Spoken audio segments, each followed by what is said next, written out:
هموطنان عزیز السلام علیکم. به یکایک شما سلامتی، سربلندی، بخت و سعادت، امنیت و آسایش تمنا میکنیم. با ما بمانید.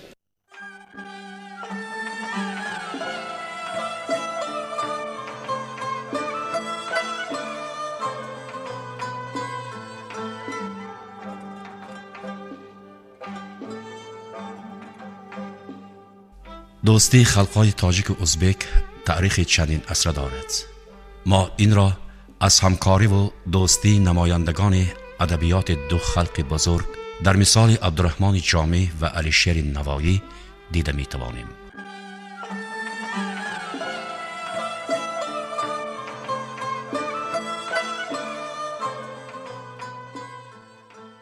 دوستی، رفاقت و محبت، این صفتها اصل انسانیت را، جوهر آدم را نگاه می دارند.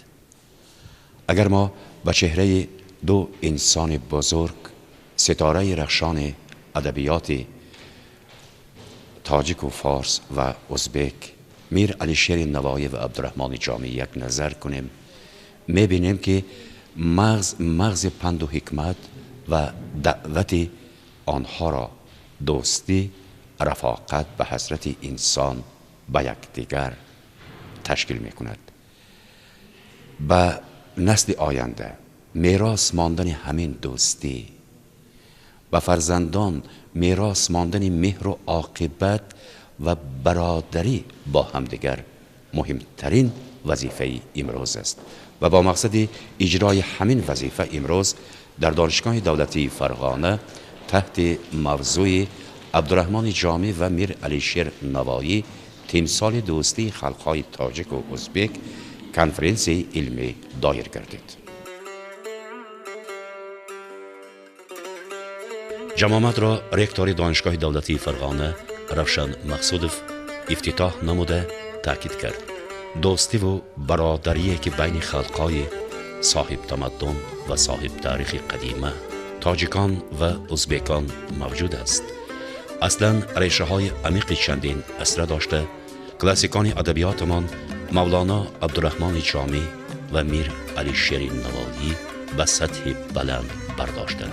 وابسته به موضوع انجمن، یعنی میر علیشیر نوایی و عبدالرحمن جامی تمثال بی‌زوال دوستی خلقهای تاجیک و ازبک، یک قطار عالمان دانشگاه دولتی فرغانه، اکادمی توران و وکیلان مرکز ریسپوبلیکوی تاجیکان جمهوری ازبکستان برآمد کردند.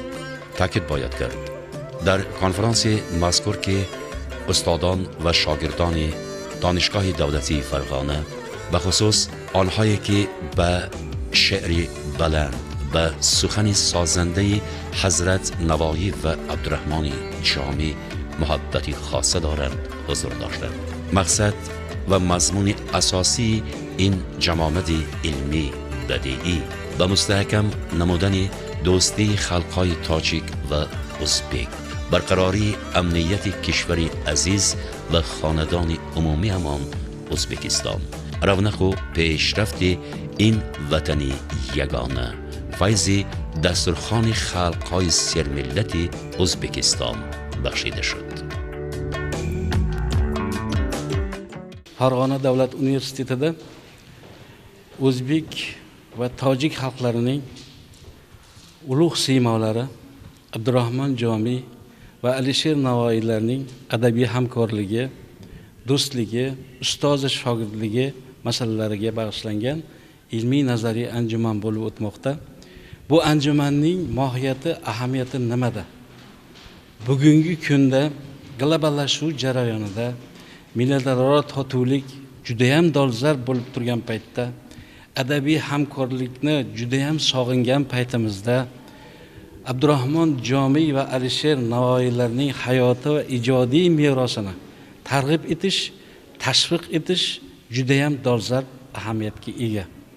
Mana bugun o'z sohasining bilimdonlari, jomiyshunoslar, navoiyshunoslar ana shu mumtoz merosimiz Jomiy va Navoiyning adabiy merosining xususiyatlari haqida, ularda ko'tarilgan umuminsoniy g'oyalar haqida, do'stlik, birodarlik, vafo va sadoqat, umuman ijtimoiy hayotdagi barcha qirralarni qamrab oluvchi masalalar haqida so'z yuritishmoqda. Men o'ylaymanki, bugungi yoshlarimiz ana shu o'lmas merosni chuqurroq o'rgansalar, yosh tadqiqotchilarimiz teran tadqiq etsalar, bu albatta har ikki xalqqa qadimdan ko'zi qoshdek bo'lib yashab kelayotgan o'zbek va tojik xalqlari uchun g'oyatda qimmatga ega bo'ladi deb o'ylayman.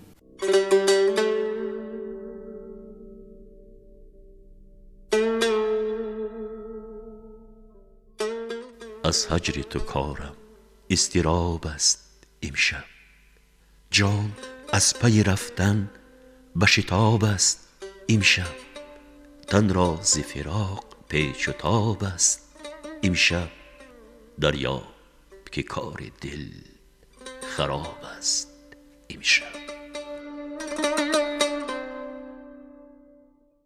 علیشیر نوایی و عبدالرحمن جامی بابا کلان های ما دوست استاد شاگرد شده گذشتند. آنها به ما در گذشته از ایجادیات از حیات خود به ما بایگری های کلان مانده رفتند، یعنی دوستی هم جهتی با معرفت شدن، تنج و آسایشته زندگی نمودن را به ما آموختند. ما از آنها همین چیزها را آموخته باید که جوانان حاضره به همینها سزاوار یاشها شدنمان در کار است.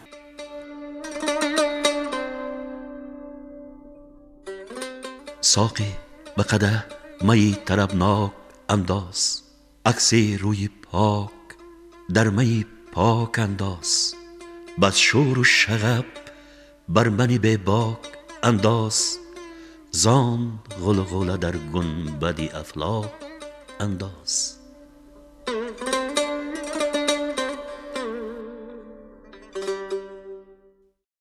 اولین شعر ادبیات تاجیکی فارسی با دوستی آغاز یافته است.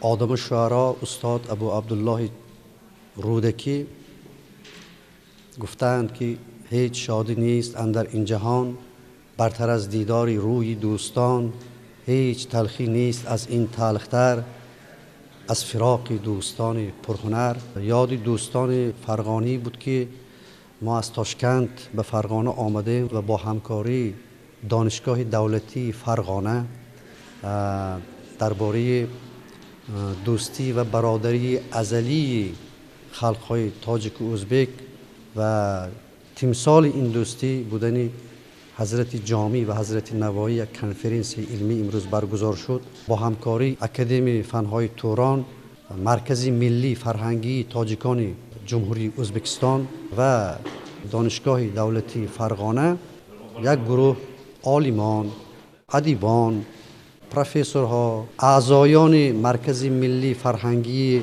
جمهوری تاجیکان جمهوری ازبکستان اینجا اشتراک کردند. معروضهای بسیار عجیب، غریب، بسیار زیبا در اینجا ارائه شد. مقصد چی بود؟ مقصد بزرگداشت این دو شخصیت تاریخی و بزرگی، دو ملت بزرگ، دو ملت به هم دوست، مولانا عبدالرحمن جامی و مولانا حضرت علیشیر نوایی، به مناسبت همین روزها که تولد علیشیر نوایی هست و به واسطه دوستی این دو نفر شخص بزرگ که تمثال طلایی دوستی خلقهای ازبک و تاجیک حساب می‌یابد نشان دادن به مردم، نشان دادن اینکه همچنین یک دوستی نمونه عبرت برای امروزیان و آیندگان است.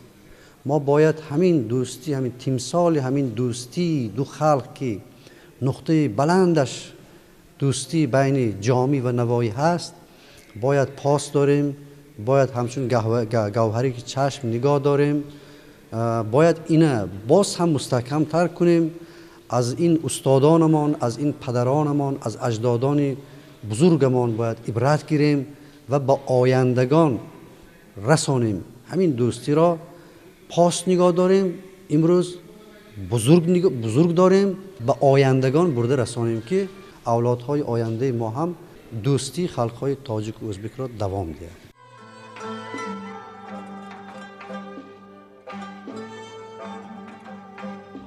همکاری این دو مرد تاریخی نمونه برجسته همکاری و مناسبت برادرانه دو خلق قدیمی ماوراءالنهر ازبکان و تاجیکان است.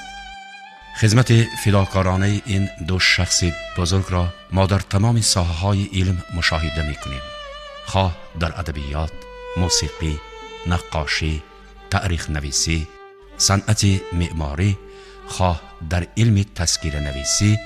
عموماً یگان ساحه پیدا کردن نمی‌توانیم که کم و بیش با نام این دو سیمای بزرگ علاقه نداشته باشد.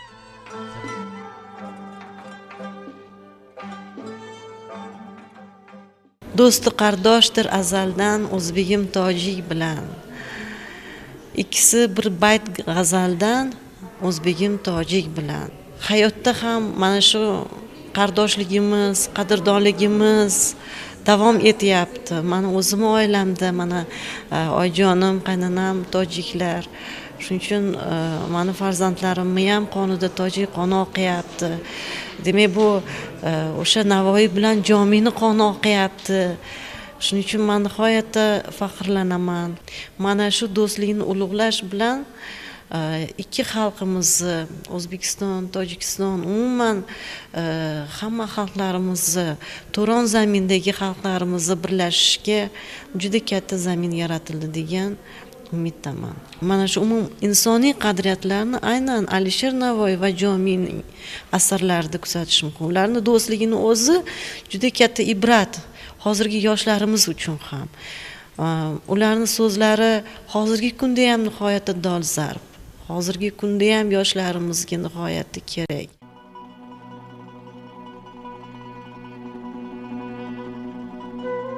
با ترک زبان نقش آمد عجب که جاد و دمان را بود مهر لب. ز چرخ آفرین ها بران کیلک باد که این نقش مطبوع از آن کیلک زاد. ببخشید بر فارسی گوهران با لفظ دری در نظم آوران که گر بودی آن هم با لفظ دری نمانده مجالی سخن گستری.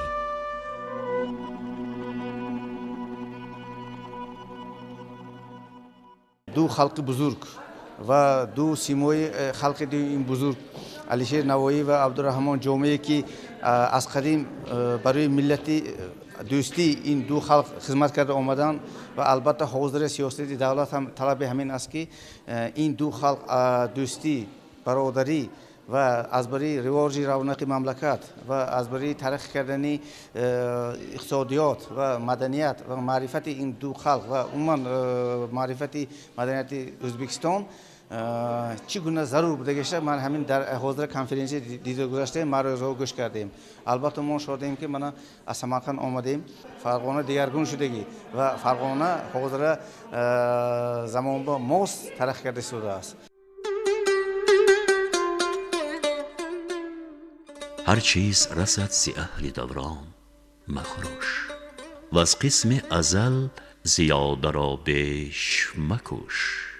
بربند ز ناشنیدنی رخنه گوش و از هر چی نگفتنی زبان دار خموش.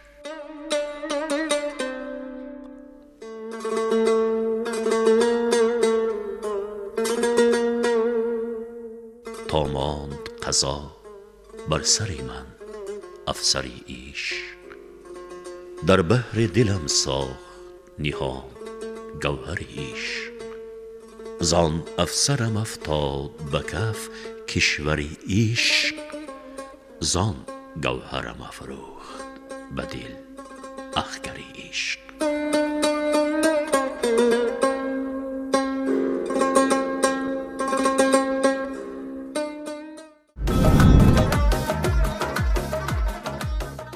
به وطن نیست غریبه که کند یاد وطن، در وطن بوده به یاد وطن به وطن است.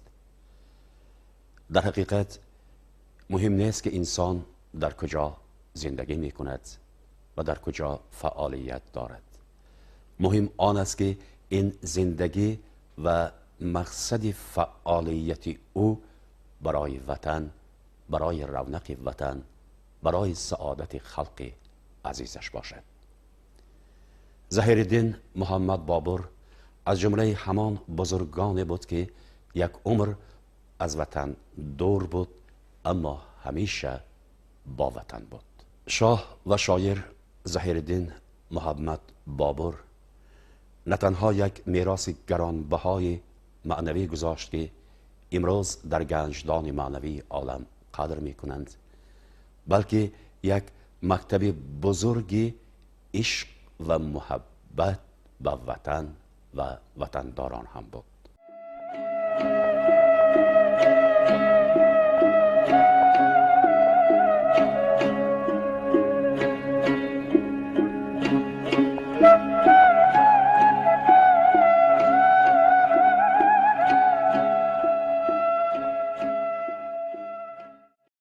ظهیرالدین محمد بابر شاعری لیریک است.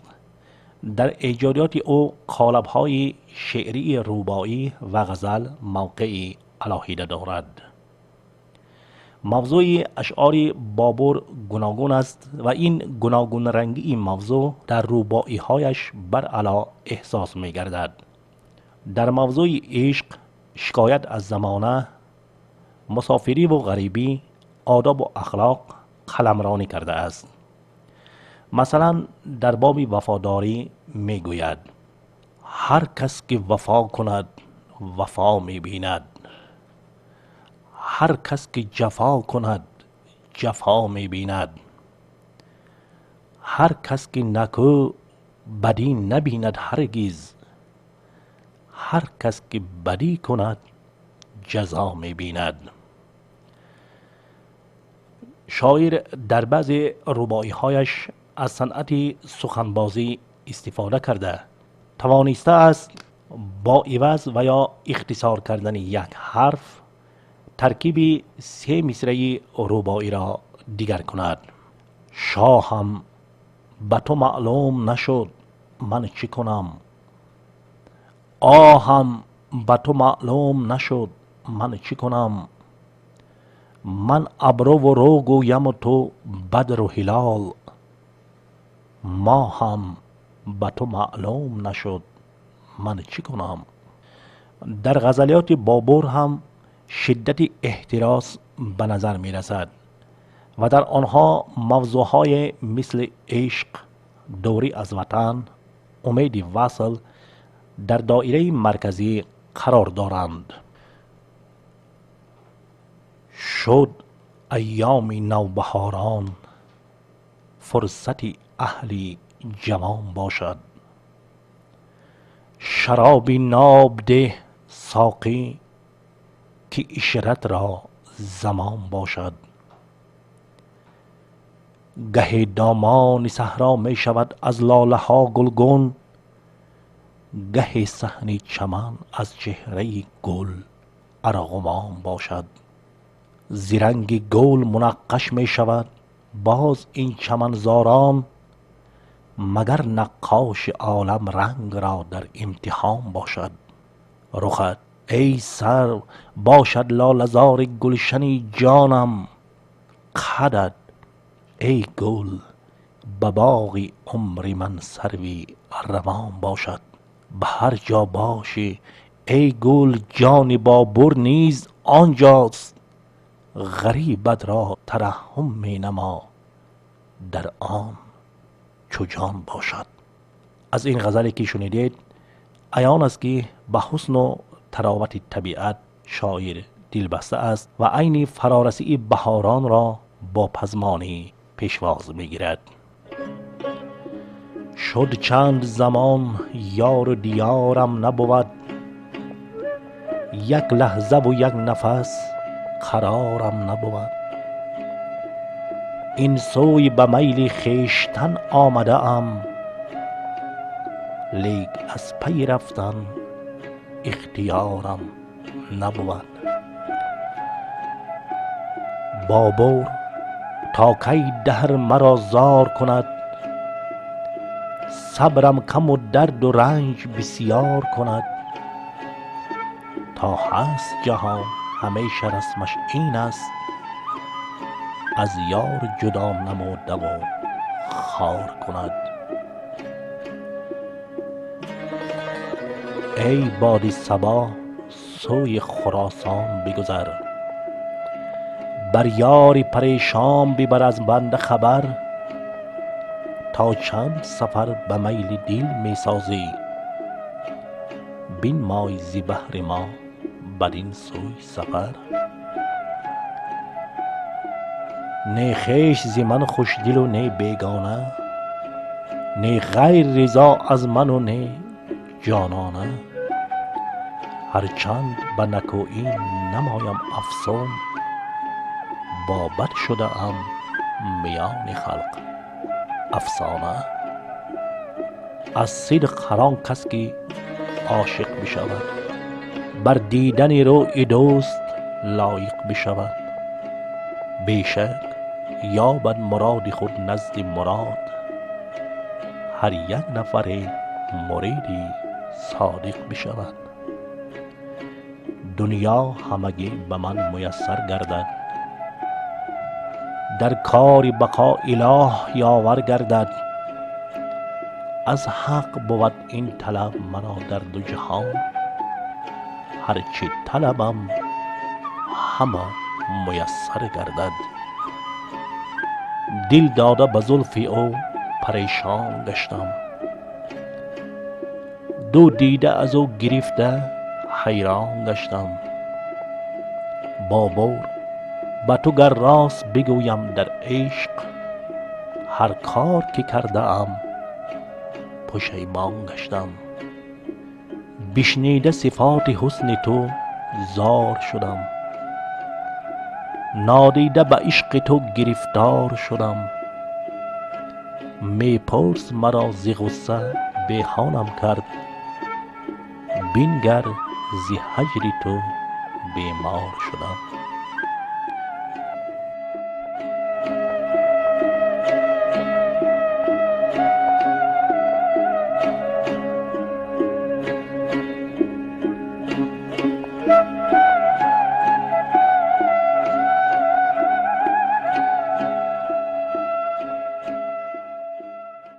به نسل آینده به فرزندان فردا میراث ماندن بزرگترین و زیباترین احساس انسانی، دوستی و برادری نهایت ضرور است. چرا ما هر قدر با هم دوست باشیم، مهربان باشیم، هر قدر صداقت ما به همدیگر بلند باشد، البته امنیت و آسایش، برکات و فیض دسترخوان ما و خواب آسوده فرزندان و عله خاطر جمعانه مادران همان قدر بلندتر صدا می دهد. سلامت باشید. یک تایی در دلم جایی